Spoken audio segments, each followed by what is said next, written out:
Hello बच्चों, मेरा नाम है ममता मोर। मेरे चैनल हिंदी पाठमाला विथ ममता में आप सभी का स्वागत है। आज मैं एनसीईआरटी क्लास 7 हिंदी सब्जेक्ट का बाल महाभारत कथा टेक्स्ट बुक का ये चैप्टर नंबर है 12। चैप्टर का नाम है इंद्रप्रस्थ। इसका आज मैं एक्सप्लेनेशन और उसका क्वेश्चन आंसर करूंगी। अगर फर्स्ट टाइम इस चैनल में आए हो तो हिंदी पाठमाला विथ ममता चैनल को सब्सक्राइब कर देना और इस वीडियो को भी लाइक और शेयर कर देना। तो इससे पहले ये बाल महाभारत कथा सीरीज अभी चल रहा है, chapter NCERT class 7 Hindi subject का। और ये अभी तक चैप्टर 11 तक कंप्लीट हो चुका है और उसको मैं अपलोड की हूँ एनसीईआरटी क्लास 7 बाल महाभारत कथा एक प्लेलिस्ट में। वहाँ पे जाके पहले वो सब स्टार्टिंग से वीडियोज देख लेना, क्योंकि अगर स्टार्टिंग से अगर वीडियोज नहीं देखोगे तो वो कैरेक्टर एक एक कैरेक्टर का एक एक चैप्टर में एक्सप्लेनेशन हुआ है। तो अगर उस कैरेक्टर के बारे में आगे चल के जो कहानी चलेगा महाभारत का स्टोरी, तो उसमें वो कैरेक्टर क्या रोल प्ले किया है बोल के समझने में थोड़ा प्रॉब्लम हो सकता है अगर जो महाभारत के बारे में नहीं जानते हैं। तो इसीलिए स्टार्टिंग से अगर वीडियो सब देखोगे तो उसका एक्सप्लेनेशन, उसका कैरेक्टर रोल क्या प्ले किया है उसके बारे में जान पाओगे। और उसका जो क्वेश्चन आंसर भी है वहाँ पे उसको मैं एक्सप्लेन की हूँ। अगर उसमें कुछ डाउट है तो कमेंट में लिख सकते हो। और अभी स्टार्टिंग से देखोगे तो ये सम प्रॉब्लम नहीं हो सकता है। और अगर कुछ भी प्रॉब्लम होगा तो कमेंट में लिख सकते हो। और उस कैरेक्टर का क्या भूमिका है आगे चल के, तो मैं आंसर भी वहाँ पे आपको रिप्लाई कर सकती हूँ, कर दूंगी। तो चलो स्टार्ट करते हैं। Chapter number 12 Indraprastha. इंद्रप्रस्थ क्या है? इंद्रप्रस्थ एक जगह था जो खांडवप्रस्थ वे है। ये तो अभी तक हम लोग पढ़ चुके थे, जो ये द्रौपदी स्वयंवर हुआ था। लास्ट वीडियो में एक्सप्लेन की थी कि द्रौपदी का स्वयंवर हुआ था, जो पांचाल नगर में एक जो कंपटीशन रखा गया था, जो मछली का जो उसका आँख में सर भेद कर सकेगा उसको, उसके साथ द्रौपदी का स्वयंवर होगा बोल के वो पांचाल देश के राजा जो द्रुपद वो शर्त रखे थे। तभी वहाँ पे कोई भी नहीं कर पाया था। जितने सारे बड़े बड़े योद्धा वहाँ पे आए थे, लेकिन वहाँ पे ये कर्ण कर सकता था, लेकिन वो सूत पुत्र है बोल के उसको अपमानित करके उसको वहाँ पे शामिल नहीं किए थे उस कंपटीशन में। और उसके बाद जो ब्राह्मण भेष में ये 5 पांडव आए थे वहाँ पे पांचाल नगरी में, जो एक चक्र नगरी में वो लोग रह रहे थे। फिर वहाँ पे एक कुम्हार के घर में आए थे और फिर वहाँ से वो लोग भिक्षा दान मिलेगा बोल के वो पांचाल ये आए थे द्रौपदी स्वयंवर में बाकी ब्राह्मण लोगों के साथ। तो वहाँ पे तभी मैं जो कोई भी क्षत्रिय नहीं कर पाया, तो फिर बाद में वो ब्राह्मण लोग अगर कोई भी कर सकेगा तो उनको वो लोग आमंत्रित किए। तो श्री कृष्ण जी के कहने पर तभी राजा द्रुपद ने मेरी पुत्री का विवाह कैसे ब्राह्मण के साथ अगर करूँगा तो मैं मेरी पुत्री कैसे सुखी रहेगी, क्योंकि ब्राह्मण तो भिक्षा मांग के ही क्या मेरी पुत्री का जीवन ऐसे होगा बोलने से फिर वो श्री कृष्ण समझाते हैं कि क्या पता आपकी पुत्री उस ब्राह्मण का भाग्य भी बदल दे, कि ब्राह्मण के वेश में वो साम्राज्य इस अखंड भारत का साम्राज्य भी बन जाए बोल के ऐसे हिंट देने के बाद फिर वो ब्राह्मण भेष में जो अर्जुन आए थे, फिर अर्जुन आके वो सर भेद किए थे। फिर अर्जुन कर पाने के बाद वो द्रौपदी और अर्जुन का विवाह हुआ था। फिर उसके बाद जो गए थे वो लोग कुंती के पास, फिर कुंती जो जो भी भिक्षा मांग के लेके आए तो आपस में भाग कर लो बोल के जो बिना देखे द्रौपदी को बोल दिए थे, क्योंकि वो ध्यान मग्न थे। तो उस टाइम में ऐसे बोलने के बाद फिर उनका ये मान रखने के लिए, मतलब जो बात तो निकल चुकी है उनके मुख से, इसीलिए फिर दुर्वासा ऋषि के कहने पर फिर द्रौपदी का विवाह 5 पांडव से हुआ था। फिर उसके बाद ये आज का स्टोरी है इंद्रप्रस्थ। इंद्रप्रस्थ जो है खांडवप्रस्थ, पहले खांडवप्रस्थ था। फिर उसके बाद जो खांडवप्रस्थ एक मतलब जो वहाँ पे नाग असुर लोग वहाँ पे रह रहे थे, तो उसको कैसे खांडवप्रस्थ कैसे इंद्रप्रस्थ किए थे। इंद्रप्रस्थ को पांडव लोग अपना राजधानी कैसे बनाए थे उसके बारे में आज जानेंगे। तो ये तो ये जो द्रौपदी स्वयंवर के बाद फिर वो लोग हस्तिनापुर, वो उनका सब लोग जान चुके हैं कि पांडव तो मरे नहीं है, जिंदा है। तो फिर भीष्म पितामह सब इनको आमंत्रित वो हस्तिनापुर लेके जाते हैं। फिर हस्तिनापुर में इनको ये कैसे वो खांडव प्रस्थ एक जगह उनको देने के लिए सुनिश्चित किया जाता है। फिर खांडव प्रस्थ को कैसे वो इंद्रप्रस्थ में कैसे एक भव्य ये पैलेस, भव्य राजमहल कैसे निर्माण करेंगे, इसके बारे में आज जानेंगे, इंद्रप्रस्थ के बारे में। तो चलो स्टार्ट करते हैं। इंद्रप्रस्थ बहुत सारे मैं बोल चुकी हूँ। ओके, इंद्रप्रस्थ। द्रौपदी के स्वयंवर में जो कुछ हुआ था उसकी खबर जब हस्तिनापुर पहुंची तो विदुर बड़े खुश हुए। फिर जब ये हस्तिनापुर में किसी को नहीं पता था कि पांडव लोग कहाँ पे है, क्योंकि वो जो ये बारोणावर्त में जो उनका जो महल को जला दिया गया था, फिर उसके बाद सब लोग जान चुके थे कि पांडव मर चुके हैं, क्योंकि वहाँ पे जो पुरोचन और उसके जो परिवार के 6 लोग थे तो वो लोग मर चुके। तो इसीलिए 5 पांडव और कुंती भी मर गए बोल के वो लोग ऐसे अनुमान कर रहे थे। लेकिन विदुर को पता था कि वो ये सुकुशल कहाँ पे ही रह रहे होंगे, क्योंकि वो अपने जो गुप्तचर को, जो कारीगर को भेजे थे जो सुड़ंग बनाने के लिए, वो करके आ चुका था। इसीलिए उनको पता था कि पांडव सुरक्षित हैं बोल के। फिर पांडव जब ये स्वयंवर के बाद सबको पता चल गया ये अर्जुन ही है, योद्धा है, और अर्जुन के अलावा कोई भी ये जो कंपटीशन जो चल रहा था ये स्वयंवर में कोई भी नहीं जीत पाता। इसीलिए वो सब लोग को पता चल गया ये 5 पांडव है और ये अर्जुन ने ही द्रौपदी के साथ ये स्वयंवर उसका हुआ है बोल के। फिर जब द्रौपदी के स्वयंवर में जो कुछ हुआ, जो कुछ भी हुआ द्रौपदी स्वयंवर में, सभी घटना उसकी खबर हस्तिनापुर जब पहुंची, हस्तिनापुर में सब लोग जान चुके, क्योंकि यहाँ पे शकुनी और दुर्योधन भी यहाँ पे आए थे, उसके साथ कर्ण, दुशासन, बाकी 100 भाई लोग आए थे। तो वो लोग जाके भी वहाँ पे उनको भी पता चल गया कि 5 पांडव जिंदा है। और फिर बाप भीष्म पितामह, धृतराष्ट्र और विदुर को भी पता चल गया कि पांडव लोग अभी सुकुशल में है, वो लोग जिंदा है। और अभी उनका ये जो पांचाल नगर में उसका स्वयंवर हुआ है द्रौपदी के साथ अर्जुन का। तो तभी उनको पता चल गया। तो विदुर बड़े खुश हुए, क्योंकि विदुर को पता था पहले से ही कि पांडव लोग सुरक्षित हैं बोल के, वो बहुत ही बड़े खुश हो गए। धृतराष्ट्र के पास दौड़े गए और बोले पांडव अभी जीवित हैं। फिर अपने जो महाराज धृतराष्ट्र के पास गए विदुर और मंत्री विदुर, और वो बोले कि पांडव अभी 5 पांडव अभी सुकुशल है, और माता कुंती भी भाभी भी कुशल मंगल है उनका बोल के। राजा द्रुपद की कन्या को स्वयंवर में अर्जुन ने प्राप्त किया है।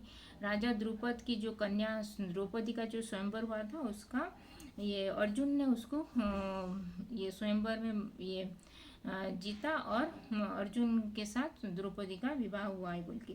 5 पांडवों ने विधि पूर्वक द्रौपदी के साथ विवाह कर लिया है, और कुंती के साथ वे सब द्रुपद के यहाँ कुशल में है। फिर 5 पांडव, जैसे कुंती के जो बोली थी कि वो जो 5 आपस में 5 भाई भाग कर लो, ये जो भी भिक्षा लाए हो आपस में बांट लो बोली थी। तो इसीलिए बिना देखे ही बोल दिए थे, इसीलिए वही उनका जो बात तो जो वाणी तो निकल चुका, इसीलिए वो फिर दुर्वासा श्री कृष्ण जी के कहने पर फिर उनका जो द्रौपदी का विवाह 5 पांडव के साथ हुआ था। और वो लोग कुशल मंगल द्रुपद के नगर में पांचाल में कुशल में है बोल के वो विदुर, धृतराष्ट्र और पितामह भीष्म को सुनाते हैं। यह सुनकर धृतराष्ट्र हर्ष प्रकट करते हुए बोले, भाई विदुर, तुम्हारे बातों में मुझे असीम आनंद हो रहा है। तो वो बोले कि मुझे बहुत ही आनंद महसूस हुआ, क्योंकि वो भी मेरे जो अनुज के पुत्र लोग, मतलब पांडु के पुत्र लोग अभी सकुशल हैं, और कुंती भी सकुशल है बोल के। राजा द्रुपद की बेटी हमारी बहू बन गई है, यह बड़ा ही अच्छा हुआ है। राजा द्रुपद की जो पुत्री द्रौपदी वो हमारे अभी पुत्रवधु बन गई है, तो अभी बहुत बड़ा अच्छा हुआ बोल के वो धृतराष्ट्र अपने जो मन की बात विदुर के सामने प्रकट किए। उधर दुर्योधन को जब मालूम हुआ कि पांडवों ने लाख के घर की भीषण आग से किसी तरह बचकर और एक बरस तक कहीं छिप रहने से कहीं छिप रहने के बाद अब पराक्रमी पांचाल राज की कन्या से ब्याह कर लिया है और जब अब वे पहले से भी अधिक शक्तिशाली बन गए हैं तो उनके प्रति उसके मन में ईर्ष्या की आग और अधिक प्रबल हो उठी।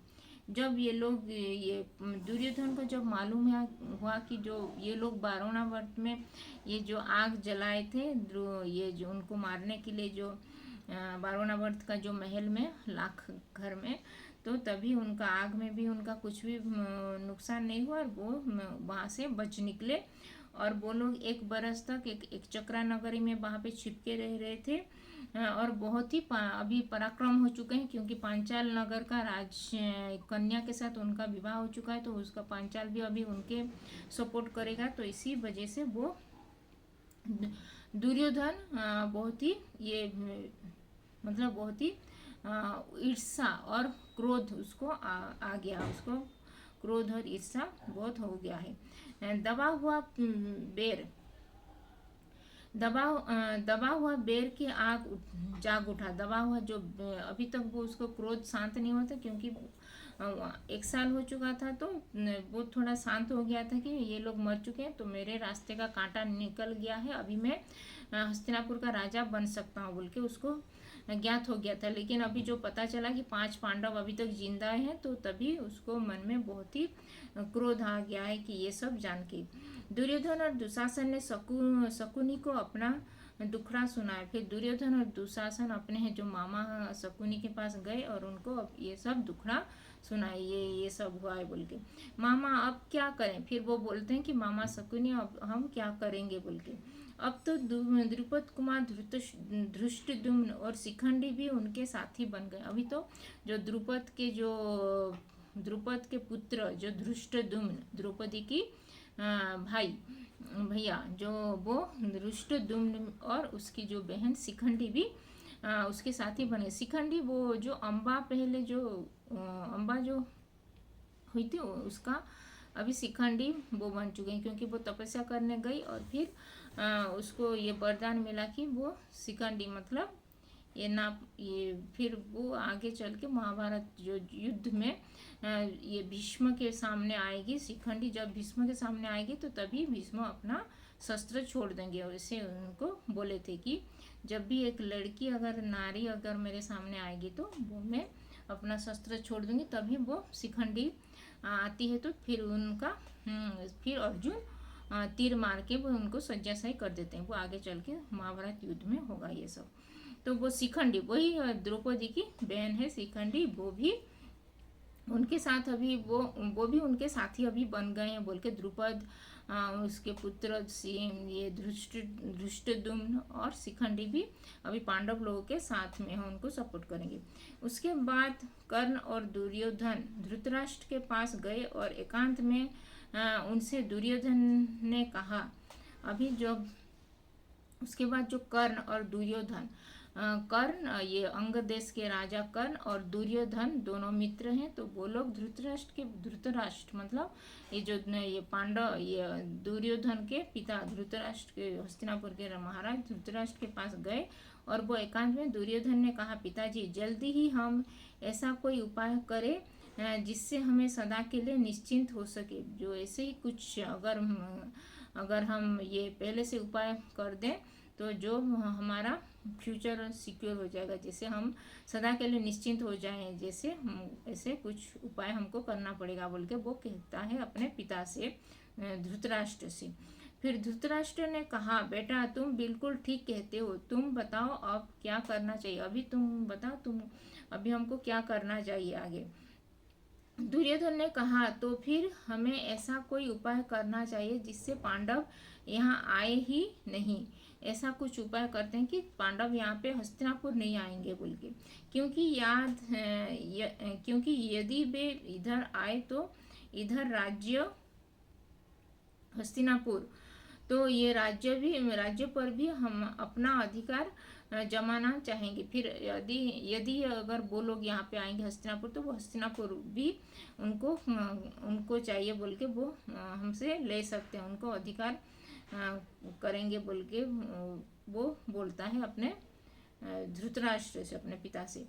इस पर कर्ण को हंसी आ गई। फिर वो कर्ण थोड़ा हंस पड़ा। उसने कहा, दुर्योधन, अब 1 साल बाहर रहने और दुनिया देख लेने की उन्हें काफ़ी अनुभव प्राप्त हो चुका है। फिर अभी 1 साल वो बाहर रह चुके हैं, तो उनको काफ़ी अनुभव हो चुका है। एक शक्ति संपन्न राजा के उन्हें अपनी शरण ली है। फिर एक शक्ति संपन्न राजा के यहाँ पे भी वो पांचाल नगर के राजा से भी उनका बंधुता अभी हो चुका है, तो उसके भी शरण लिए हैं बोल के वो कहता है कर्ण। 30 पर उनके प्रति तुम्हारा उनके प्रति तुम्हारा बैरभाव उनसे छिपा नहीं है, इसीलिए छल प्रपंच से में अब काम नहीं बनेगा। आपस में कूट डालकर भी उनका हराना संभव नहीं। अभी जितना सारा कूट षड्यंत्र कर चुके हैं, तो उनका कुछ अनिष्ट नहीं हो पाया, क्योंकि हम षड्यंत्र करके वो लाख घर बनाए थे, फिर उनको वहाँ पे भेजे थे, फिर वहाँ पे आग जला दिए थे, तभी भी उनका कुछ नहीं हुआ। तो अभी ये कूट षड्यंत्र से उनको कुछ नहीं हरा सकते हैं। राजा द्रुपद धन के प्रलोभन में पड़ने वाले व्यक्ति भी नहीं है। राजा द्रुपद भी नहीं होंगे, उनके साथ ही होंगे। लालच देकर उनको अपना पक्ष में करना विचार बेकार है। फिर वो लालच में भी उनको अपने पक्ष में भी हम नहीं कर पाएंगे। पांडवों को साथ वो कभी नहीं छोड़ेंगे, पांडव के साथ नहीं छोड़ेंगे, क्योंकि अर्जुन उनका दामाद अभी बन चुका है। ये पांडव जो अर्जुन, ये क्योंकि वो द्रौपदी से उसका मैरिज हुआ है, तो अभी विवाह हुआ है, तो वो पांडव के वो ये बंधुता हो चुका है पांचाल देश से। द्रौपदी के मन में पांडवों के प्रति घृणा पैदा हो भी नहीं हो सकता, क्योंकि वो द्रौपदी तो अर्जुन से उसका मैरिज वो विवाह कर चुके हैं, तो उनका भी कुछ भी घृणा भी नहीं करेगी।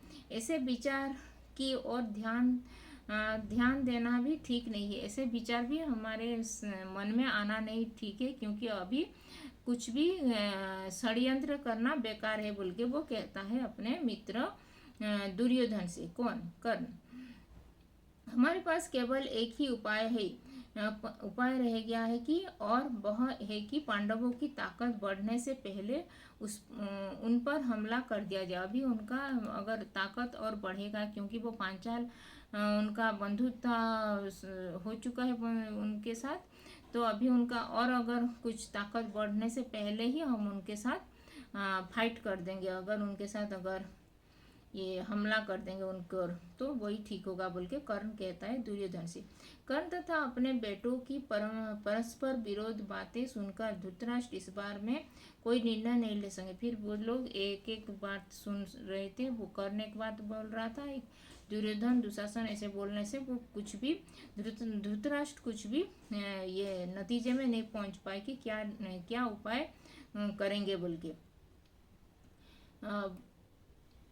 पितामह भीष्म तथा आचार्य द्रोण को बुलाकर उनसे सलाह मशवरा करने लगे। फिर आचार्य द्रोण और भीष्म पितामह से इसका परामर्श वो लोग लेने लगे। धृतराष्ट्र ने पांडु पुत्रों को जीवित रहने की खबर पाकर पितामह भीष्म के मन में भी आनंद की लहरें उठ रही थी। फिर पांडु पुत्र ये 5 पांडव भी जीवित हैं बोल के उनके मन में भी बहुत ही खुशी का आनंद हो गया था, पितामह भीष्म और आचार्य द्रोण में। भीष्म ने कहा, बेटा वीर पांडवों के साथ संधि करके आधा राज्य उन्हें दे देना ही उचित है। फिर अभी 5 पांडवों को बुलाकर हम उसका हस्तिनापुर का बंटवारा कर देते हैं। आधा कौरव के हाथ रहेगा और आधा पांडवों में। तो आचार्य द्रोण ने भी यही सलाह दी। फिर आचार्य द्रोण भी यही सलाह दिया कि कौरव और पांडव का बंटवारा करते, आधा राज्य कौरव को दे दिए और आधा राज्य ये पांडवों को के पास दे दिया बोल के। फिर अंग नरेश कर्ण भी इस अवसर पर धृतराष्ट्र को दरबार में उपस्थित था। फिर इस समय अंग देश का राजा भी वहां पे उपस्थित था। कर्ण पांडवों को आधा राज्य देने की सलाह इससे बिल्कुल अच्छी न लगी। पांडवों का आधा राज्य देने का सलाह वो थोड़ा ये नहीं सोच रहा था, क्योंकि उसको युद्ध चाह रहा था वो कर्ण, क्योंकि वो अर्जुन को परास्त करना उसका मकसद था। पांडवों को आधा राज्य देने की सलाह उसे बिल्कुल अच्छी न लगी। दुर्योधन के प्रति कर्ण के हृदय में अपार स्नेह था। दुर्योधन उसका मित्र था, इसीलिए उसको भी आधा राज्य मिलेगा और आधा चला जाएगा ये पांडवों के प्रति, तो उसके मित्र के प्रति अन्याय होगा बोल के वो ऐसे सोच रहा था। कारण दुर्योधन की सलाह सुनकर उसको द्रोणाचार्य की सलाह सुनकर उसके क्रोध का सीमा न रही। द्रोण भी पितामह भीष्म को सपोर्ट कर रहे थे कि आधा राज्य ये पांडवों को दे दे। इस बात पर वो क्रोध हो उठा। कौन? अंग देश का राजा कर्ण। वह धृतराष्ट्र से बोला, राजन, मुझे यह देखकर बड़ा आश्चर्य हो रहा है कि आचार्य द्रोण भी आपको ऐसा कुमंत्रणा कैसे दे रहे हैं। आचार्य द्रोण भी कैसे ऐसे कुमंत्रणा दे रहे हैं बोल के वो बोलता है धृतराष्ट्र से।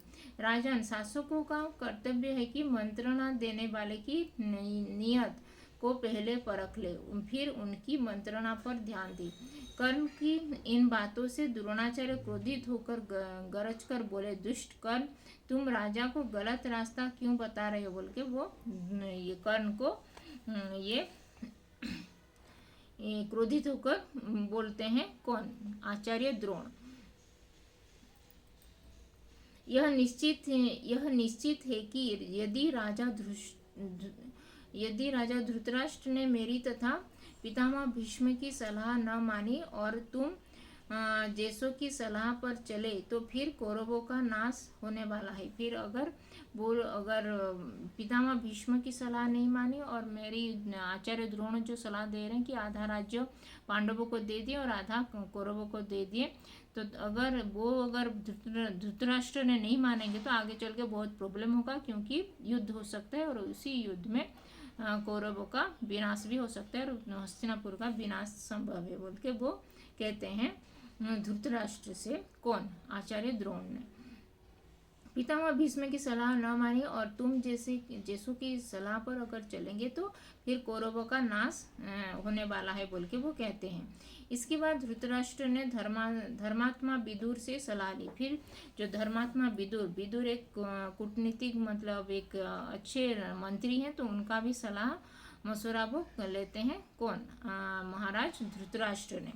विदुर ने कहा, हमारे कुल के नायक भीष्म तथा आचार्य द्रोण ने जो बताया है वही श्रेयस्कर है। फिर वो हमारे जो कुल के जो बड़े हैं ये पितामह भीष्म और आचार्य द्रोण, उनका बात अच्छी बात वो बोले हैं, तो उनकी सलाह मशवरा लेकर हम काम करना चाहिए बोल के वो विदुर भी आचार्य द्रोण और पितामह भीष्म को सपोर्ट कर जो बोले हैं उसी पर टिके रहे।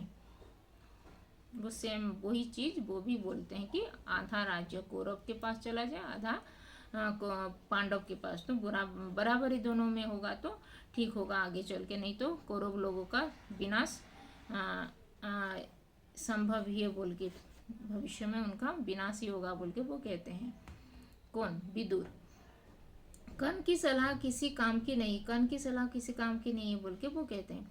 अंत में सब सोच विचार कर धृतराष्ट्र ने पांडु के पुत्रों को आधा राज्य देकर संधि कर लेने का निश्चित किया। फिर बाद में फिर वो सोचे और सोच विचार करके धृतराष्ट्र में आधा राज्य पांडु के पुत्र 5 पांडव को देने के लिए वो भी निश्चित कर लिए।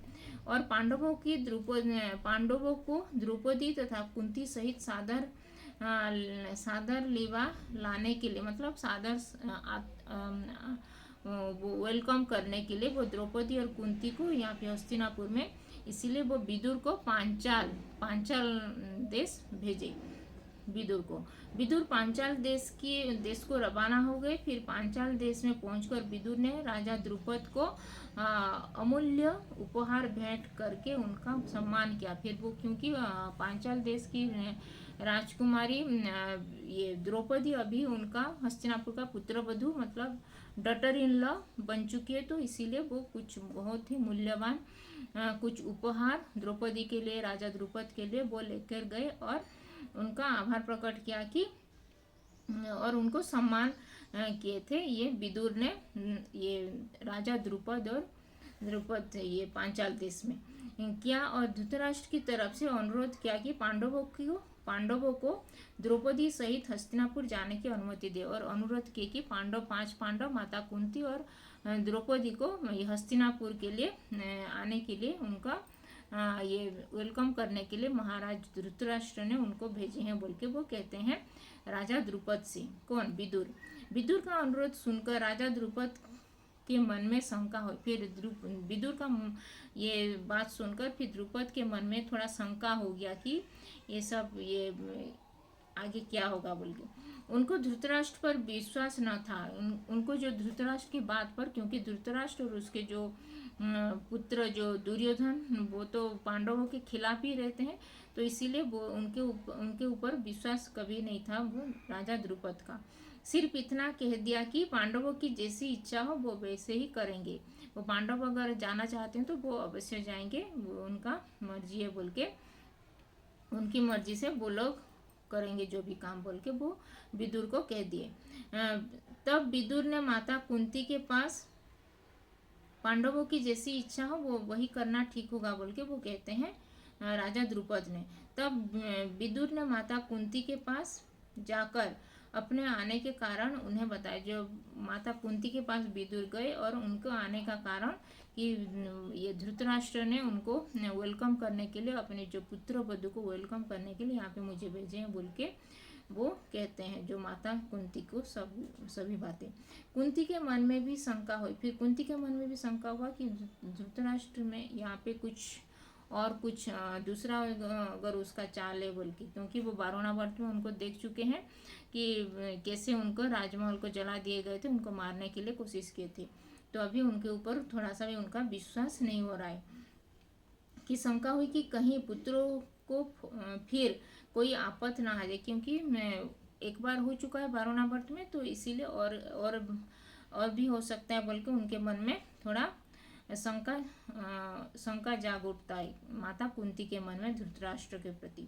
विदुर ने उन्हें समझाया और धीरज देते हुए कहा, देवी आप निश्चिंत रहे। फिर मंत्री विदुर ने वो माता कुंती को आश्वासन देकर बोले कि अभी आप निश्चिंत रहे, अभी और कुछ नहीं कर पाएंगे धृतराष्ट्र और उसके पुत्र लोग बोल के वो धीरज देते हुए वो कहते हैं विदुर ने। देवी आप निश्चिंत रहे, आपको बेटे को कोई कुछ नहीं बिगाड़ सकेगा, अभी आपके पुत्र को कोई कुछ नहीं बिगाड़ सकेगा बोल के वो निश्चिंत रहिए बोल के वो कहते हैं।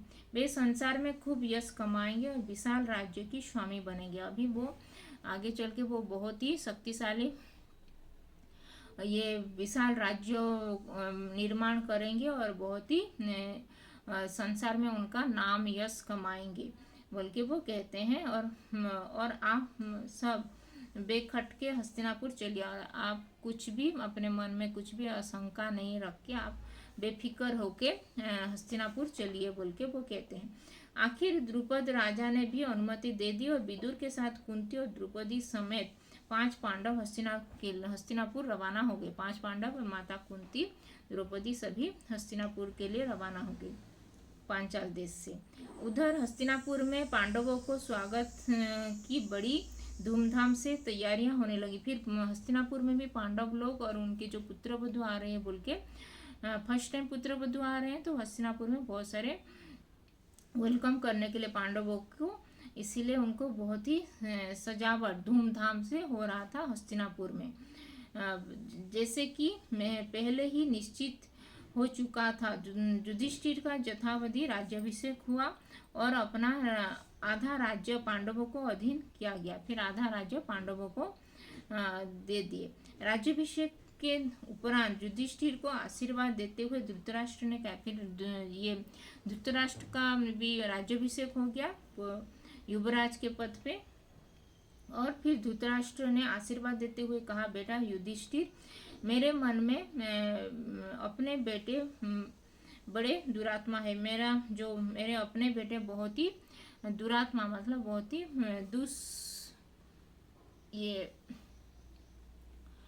दुष्प्रकृति के हैं वो लोग, बोल के वो कहते हैं युधिष्ठिर से महाराज धृतराष्ट्र। एक साथ रहने से संभव है कि तुम लोगों के बीच बैर बढ़े। फिर एक साथ अगर तुम लोग रहोगे तो दोनों में बैर बढ़ेगा, दोनों में ये ईर्ष्या होगा। इस कारण मेरी सलाह है कि तुम खांडव प्रस्थ को अपनी राजधानी बना लेना और वहीं से राज करना। फिर अभी मेरा यही सलाह है कि तुम लोग खांडव प्रस्थ एक राज्य में दूंगा और वहाँ पे जाके तुम लोग अपना राजधानी वहाँ पे बनाओगे और वहाँ पे शासन करोगे, बोल के वो कहते हैं। पांच पांडव ये धृतराष्ट्र कहते हैं युधिष्ठिर से, युवराज युधिष्ठिर से।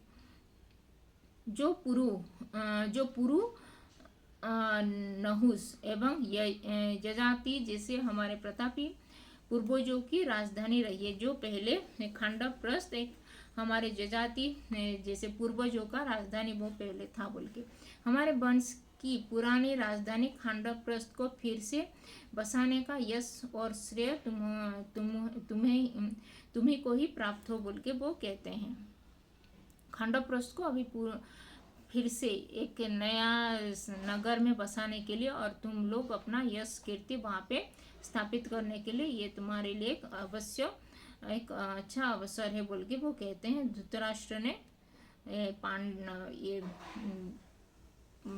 युवराज युधिष्ठिर से धृतराष्ट्र के मीठे वचन मानकर पांडवों ने खांडव प्रस्थ के भग्नावशेषों पर, क्योंकि खांडव प्रस्थ मतलब एक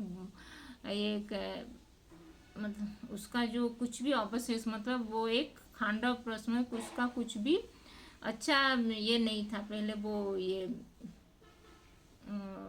धृतराष्ट्र के मीठे वचन सुनकर पांडवों ने खांडव प्रस्थ को भग्नावशेष मतलब वो भंग हो चुका है, मतलब पहले जो एक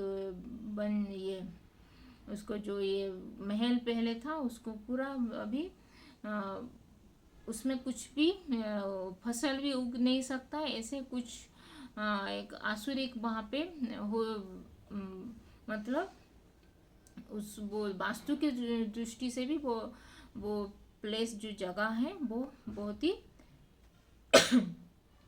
उसका सॉरी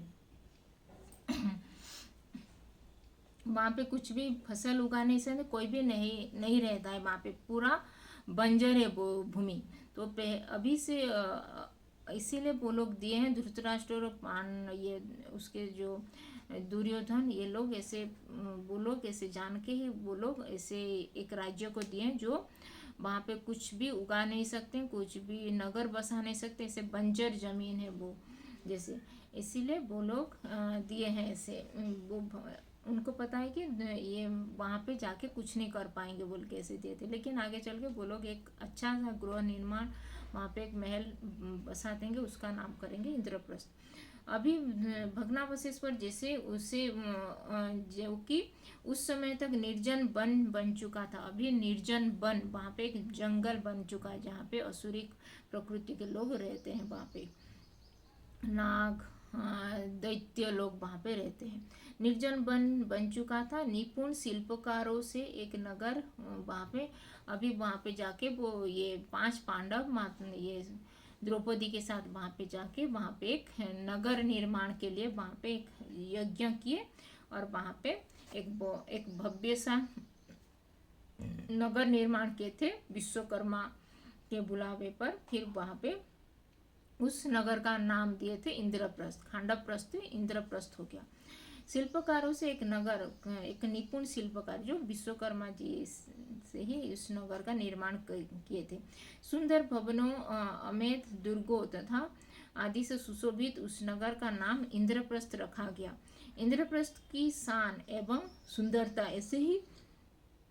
ऐसी ही की गई जैसे सारा संसार उनकी प्रशंसा करते ना थकता था। ऐसे उस खांडवप्रस्थ को ऐसे एक भव्य ये निर्माण भव्य नगर में निर्माण किए और उसका नाम दिए थे इंद्रप्रस्थ। और इंद्रप्रस्थ को ऐसा शान सुंदरता ऐसे हो गई कि जैसे सारा संसार उसके प्रशंसा किए बिना ना रह सके। ऐसे इंद्रप्रस्थ को ऐसे पूरा हस्तिनापुर और सारा उसी समय के जैसे स्थापत्य कला स्थापत्य मतलब ऐसे इंफ्रास्ट्रक्चर ऐसे बनाए गए थे, उस आर्किटेक्चर वो सभी उस समय में इंद्रप्रस्थ का सब लोग भूरी भूरी प्रशंसा कर रहे थे, क्योंकि वो उस समय में इंद्रप्रस्थ का स्थापत्य जो आर्किटेक्चर बहुत ही उच्च कोटि का था उस समय के हस्तिनापुर से भी और बाकी राज्य से भी।